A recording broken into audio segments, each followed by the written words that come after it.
Cold streets of Moscow are a long way from the shores of Cyprus, but a huge amount of Russian money is now hostage to the fortunes of a small island in the Mediterranean. Russian banks have loaned Cypriot-based Russian companies $30 to $40 billion.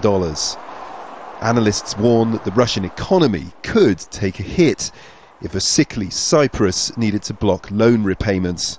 If Cyprus were to do that, this means that Russian banks will not be able to get back these $40 billion of loans that they have extended to Cypriot entities, albeit being a Russian entities. They are legally registered in Cyprus. So $40 billion, if $40 billion were to be lost, this would amount to a much more significant 2% of GDP, and this would really be a non-trivial amount.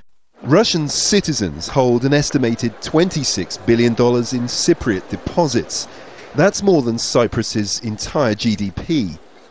And there's suspicion in Europe that much of it is so-called black money.